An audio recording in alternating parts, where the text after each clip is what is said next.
जय श्री कृष्ण। आइए श्रीमद् भागवत महापुराण आख्यान में हम मुहुर्मुहुर पुनः पुनः प्रवेश करें। कहते हैं सदा सेव्या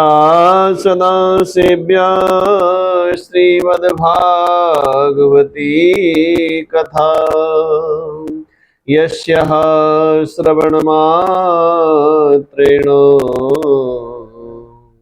हरिश्चित्तं समाश्रये। वे भगवान की परम पावन और बड़ी दिव्य भगवान की कथा है जो बड़े भाग्यशालियों को प्राप्त होती है। भगवदीय कथा इंसान के लिए वरदान है। मेरे भाई बहन, हमारे जीवन में सच्चा चिंतन कोई है, सच्ची कोई प्राप्ति है, सच्चा कोई फल है तो भगवत की कथा है। भागवत वो भगवदीय दर्शन है, भगवान की कथा है। वो कथा से हमारा जीवन परिवर्तित होता है, जीवन में बहुत विकास आता, जीवन में हर तरह की उन्नति होती है हमारी। भगवान की कथा सुनने से हमारे दोषों से निवृत्ति होती है और सद्कर्मों की प्राप्ति होती है। हम कमियों से बचते हैं, कमियां शरीर से दूर होती हैं और अच्छाइयाँ जीवन में प्रवेश करती हैं। निवेदन यही है, हम गत दिवस में आप सभी से निवेदन कर रहे थे कि परम भागवत श्री प्रहलाद जी महाराज का आख्यान चल रहा था। प्रहलाद जी बहुत ही भगवान के परम भक्त हैं। प्रहलाद जी की उम्र बहुत छोटी है, 5 वर्ष की अवस्था में प्रहलाद जी के जीवन में जो दुखों का पहाड़ टूटा, जो संकटों का पहाड़ टूटा, लेकिन दुख और संकट आने के बाद प्रहलाद जी किस प्रकार से तटस्थ थे, किस प्रकार से दृढ़ निश्चयी थे, किस प्रकार से उनका आत्मबल बहुत प्रबल था। कहीं से वो विचलित नहीं हुए, कहीं से वो अपने मार्ग से हटे नहीं। मेरे भाई बहन, हम उम्र देखिए ना मेरे भाई बहन, 5 वर्ष की उम्र है, बच्चे जैसी उम्र होती है। और इस प्रकार से जीवन में तटस्थता होना इतिहास बनता है। कहते हैं जो तटस्थ रहते हैं इतिहास उन्हीं का बनता है। प्रहलाद जी ने छोटी सी उम्र में तटस्थ रह करके, एकाग्र रह करके, इच्छित रह करके और अपने लक्ष्य की जिस प्रकार से प्राप्ति की, वो समाज के लिए बहुत बड़ा पैगाम है, समाज के लिए बहुत बड़ा उपदेश है। कहते हैं कि बिना धैर्य के, क्या कितना धैर्य रहा होगा प्रहलाद जी के अंदर में। कहते हैं कि प्रहलाद जी को गुरुकुल में भेजा गया पढ़ने के लिए, और उनके गुरुकुल में पढ़ने के बाद बीच में मध्य में आदेश हुआ महाराज का आदेश हुआ कि मध्य में पुत्र को, राजकुमार को बुलाया जाए। कितनी शिक्षा अभी तक प्राप्त की है राजकुमार ने, वो कम से कम हम सुने तो, कि मेरा होने वाला जो भविष्य में यहाँ का, मेरी राजधानी का राजा बनेगा, युवराज है हमारा, वो किस प्रकार की शिक्षा प्राप्त कर रहा है, हमें इसका जानकारी भी रखना चाहिए। आज के माता पिता को भी अपने बच्चों के प्रति तटस्थ होना चाहिए। वो तो राक्षस था, राक्षस होकर के भी और अपने बच्चों की जिम्मेदारी का निर्वाह कर रहा था। हम मनुष्य होकर के भी मनुष्यता का परिचय नहीं दे पाते हैं, अपने बच्चों को छोड़ देते हैं, हॉस्टल में छोड़ दें, चाहे कहीं भी छोड़ दें। अब बच्चे पढ़ रहे हैं, लिख रहे हैं, क्या कर रहे हैं, क्या नहीं कर रहे हैं, इसकी जिम्मेदारी भी माता पिता नहीं लेना चाहते हैं। लेकिन जब माता पिता जिम्मेदारी से इतर हो जाते हैं, हट जाते हैं, तो ये याद रखिएगा, बच्चे कभी गलत रास्ता भी पकड़ लेते हैं। इसलिए यहाँ पर एक शिक्षा ये भी प्राप्त होती है कि बीच बीच में अपने गुरुदेव के आश्रम में जाकर के और गुरुदेव के को पुनः अपने घर पर, अपनी राजधानी बुला करके और पूछते थे कि मेरे पुत्र ने अभी तक क्या क्या ज्ञान प्राप्त किया। एक बार मध्य शिक्षा में अपने पुत्र को, युवराज को बुलाया गया। प्रहलाद जी आए और प्रहलाद जी ने बड़े आर्त भाव से, बड़े विनम्र भाव से अपने पिताश्री को प्रणाम किया, चरणों में दंडवत प्रणाम किया, और पिता ने अपने पुत्र का माथा चूमा और उनको अपने अंक में, गोदी में बैठा लिया। गोदी में बैठाने के बाद बड़े दुलार से, बड़े स्नेह से हिरण्यकश्यपु ने पूछा कि हे पुत्र प्रहलाद, तुमने अभी तक क्या क्या शिक्षा प्राप्त की है, कौन कौन सी शिक्षाएं प्राप्त की हैं, जरा बताओ तो सही बेटा। तो बड़े प्रेम से बताने लगे। क्या बता रहे हैं? विष्णु श्रवणे परीक्षित वैयास की कीर्तने प्रहलाद स्मरणे तदघ्रीं भजने लक्ष्मीः प्रथुपूजने अक्रूर स्वभिनन्दने कपिपतिर्दासस्ये सशाख्येऽर्जुनः सर्वात्मनिवेदे निवेदने बलिर्भूतकृष्णाब्धिरेषां फलम्।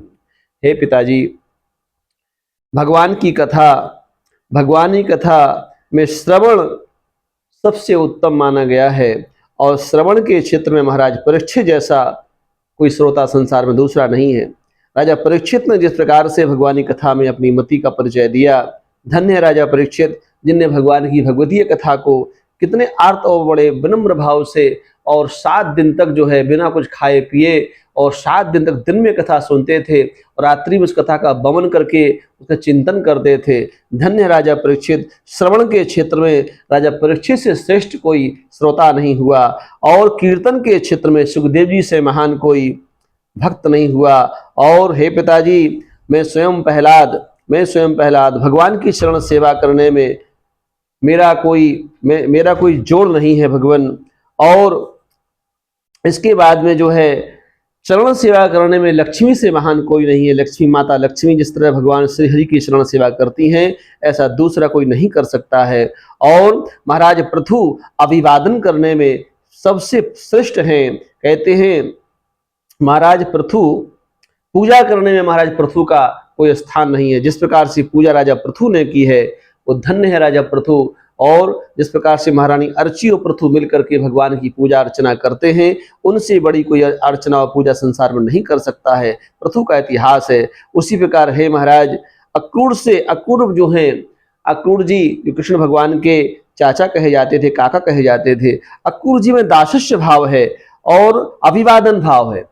अभिवादन भाव जो अक्रूर जी में है वो बहुत ही प्रशंसनीय है। और हनुमान जी महाराज जो है वो दासस्य भाव के प्रतीक है, दासानुदास है। हनुमान जी जैसी भक्ति, हनुमान जी जैसी चरण सेवा और हनुमान जी जैसा दास भाव कोई अपना ही नहीं सकता है।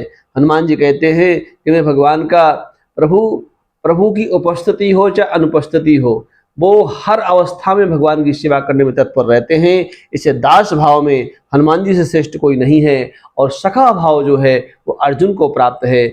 अर्जुन को सखा भाव की भक्ति अर्जुन को प्राप्त हुई। और इसके बाद राजा बलि जो है उन्हें तृणों की संपत्ति भगवान को अर्पित कर दी और अंत में राजा बलि भगवान के श्री चरणों में अपने आप को समर्पित कर देता है। बलि कहता है भगवान इस शरीर भी यदि आपकी सेवा में आ जाए इसको भी आप प्रभु ग्रहण कर लीजिए। मेरा शरीर भी मेरा नहीं है भगवान, ये भी आपका है। इस प्रकार से जो आत्मनिवेदन है ये भाव राजा बलि का था। इस प्रकार की जो व्याख्या, इस प्रकार की धर्म का जो निचोड़ है जो इस प्रकार से बताने लगे जब राजा के सामने, तो प्रहलाद जी पर क्रोध होकर के और क्रोध में आकर के उसी समय जो है प्रहलाद को राजा ने गोदी से झटक के उतार दिया, नीचे पटक दिया और अपने दासों को, अपने अनुचरों को, परिकरों को आदेश दे दिया, अरे दुष्ट क्या सीख रहा है, इसको ले जाओ, मारो, काटो, यहाँ से इसको हत्या कर दो, इसका वध कर दो। ये तो हमारे शत्रु पक्ष की बात कर रहा है। जिस विष्णु से हम शत्रुता रखते हैं, जिस विष्णु से हम द्रोह रखते हैं, उसी विष्णु की प्रशंसा कर रहा है। ऐसा प्रशंसक मेरा पुत्र ही क्यों ना हो, मुझे नहीं चाहिए, मुझे बर्दाश्त नहीं। तत्काल ले जाओ मेरी आंखों के सामने से उसको उछल करो और इसका वध कर दो।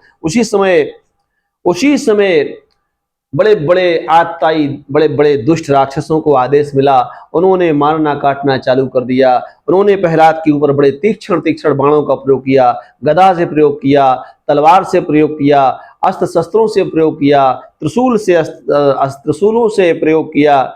लेकिन हे भगवान, जाको राखे साइया, मार सके ना कोय और बार ना माका कर सके, जो जग बैरी होए। संसार में कहते हैं अग्निश्च शीततां यातो जलस्य स्निग्धतां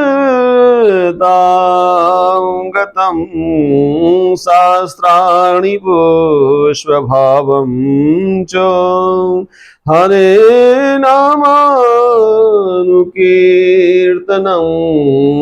हरेर्नामानुकीर्तनं।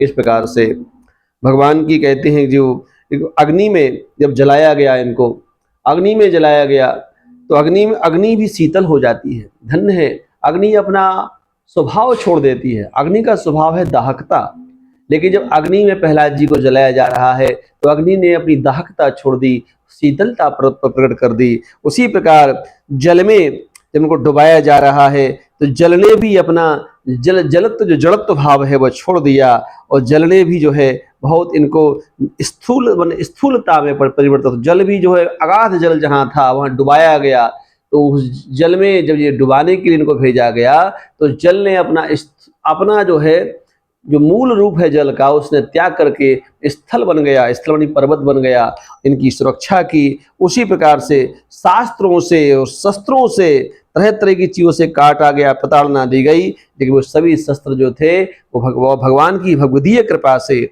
वो सब जो हैं अपने में क्या बन गए, वो सब पुष्प के समान बन गए। और ये कैसे हुआ चमत्कार, हरे नामानुकीर्तनम, इस प्रकार से भगवान की हरि का चिंतन कर रहे हैं, कीर्तन कर रहे हैं, प्रभु के नाम में, नाम रूपी महिमा में डूबे रहते हैं प्रहलाद जी। उसी का प्रभाव है कि प्रभु के नाम के प्रभाव से कोई भी चीज इनको जो है प्रभावित नहीं कर रही है, किसी भी प्रकार का भय इनको कंपित नहीं कर रहा है, इनको विचलित नहीं कर रहा है। इनकी जो मति है वो निरंतर दृढ़ता की ओर बढ़ती चली जा रही है। इनको पर्वत से गिराया गया, इनको गजों के पैरों से कुचलवाया गया, इनको अस्तबल में घोड़ों से कुचलवाया गया, इनको विष पिलाया गया, लेकिन सब अमृत बन गया। और मेरे भाई बहन, अंत तो गत्वा हिरण्याकश्यप की बहन होलिका थी। होलिका आकर के अपने भाई से कहती है, भैया तू चिंता मत कर, मैं हूं ना, मैं इसका वध कर देती हूँ। क्यों चिंता करते हो? अरे बहन कैसे करेगी, मैंने इतना उपाय किए, मरा नहीं, तुम कैसे मार दोगी? नहीं भैया आप चिंता नहीं करो, मुझे वरदान है। बोले क्या है? बोले देवताओं का वरदान मुझे प्राप्त हुआ है कि मुझे चद्दर मिली है, मुझे चादर मिली है, मैं उस चादर को ओढ़नी को ओढ़ करके बैठ जाऊंगी अग्नि में, तो मैं तो नहीं जलूंगी, लेकिन इसको गोदी में बिठा लूंगी, ये जल जाएगा। हाँ बहन, ये बहुत अच्छा तुमने विचार किया। उसी समय होलिका माई जो बहन थी उसने जो है उस देवताओं के जो वरदान रूपी चादर था उसको ओढ़ करके और चिताग्नि तैयार करवा ली, बहुत सी नाम से लकड़ी वकड़ी इकट्ठी करवा करके, और उसी के मध्य में बैठ जाती है। और आदेश दिया गया दासों को आग लगा दो, इसमें आग लगा दी जाती है। वो दिन था फाल्गुन शुक्ल पक्ष पूर्णिमा का दिन, जिस दिन जो है होलिका में आग लगी और प्रहलाद जी को जलाया गया। हे मेरे भाई बहन, कहते हैं जाको राखे साइया, मार सके ना कोई, और बालना माँ का कर सके जूजग बैरी होए। उसी समय होलिका महारानी अपने आप को बहुत ज़्यादा अहंकार में थी। अहंकार का तो पतन होता ही है, अहंकार का वध तो होता ही है। ठाकुर जी का जो मुख्य भोजन है ना, अहंकार है। उसको अहंकार था कि मुझे देवताओं ने वरदान दिया है। अरे देवताओं ने वरदान अच्छे काम के लिए दिया था, तुमको गलत काम करने के लिए नहीं दिया था। किसी भी प्रकार की कोई कीर्ति तुमको मिली है, वैभव तुमको मिला है, कोई सम्मान समाज से मिल रहा है, तो उसके बदले में तुम समाज को अच्छा ही तो दो। समाज का तुम विरोध मत करो, समाज को बदले की भावना से मत देखो मेरे भाई बहन, इसी में तुम्हारा हित है। और मैं समझता हूँ जब आदमी उल्टा करने लगता है, उन शक्तियों का दुरुपयोग करता है, मिसयूज करता है, तो याद रखिएगा वो सारी की सारी शक्तियां तुम पर उल्टा पड़ जाती हैं। और वही हुआ होलिका के साथ में। होलिका का जो वरदान का चादर था वो तो उड़ गया, होलिका जल गई, लेकिन प्रहलाद जी अग्नि में मस्ती से बैठे रहे, और अग्नि प्रहलाद जी को शीतल बन गई, गुलाब के पुष्प के समान बन गई, और जैसे उनके पानी का फुहारा उन पर गिर रहा ऐसा भाव हो गया। इस प्रकार से प्रहलाद जी का संरक्षण भगवान ने किया। इस प्रकार से बहुत कुछ चीजें प्रहलाद जी के साथ में हुई, लेकिन प्रहलाद जी ने धैर्य नहीं खोया। धीरज धर्म मित्र और नारी, आपद काल पर रखिए चारिये। इन चार चीजों का परीक्षण विपत्ति काल में होता है। यहाँ पर प्रहलाद जी ने धैर्य का परिचय दिया, नम्रता विनम्रता का परिचय दिया। इन्होंने इतना क्रोध करने वाले पिता के प्रति द्वेष नहीं किया, उनके प्रति आक्रोश नहीं किया कि मेरा पिता ये हमको कैसे हमारे साथ व्यवहार कर रहा है। पिता के प्रति भी कोई दोष नहीं है, क्योंकि समत्व भाव है। समत्व योग उच्यते, गीता में कहा जाता है समत्वम योग मुच्यते, यानी समता जब जीवन में आ जाती है तो व्यक्ति सब जगह परमात्मा का दर्शन करता है। जैसे गोस्वामी जी मानस में कहते हैं कि सिय राम मैं सब जग जानी और करहु प्रणाम, जोरी जुग पानी सिय राम मैं।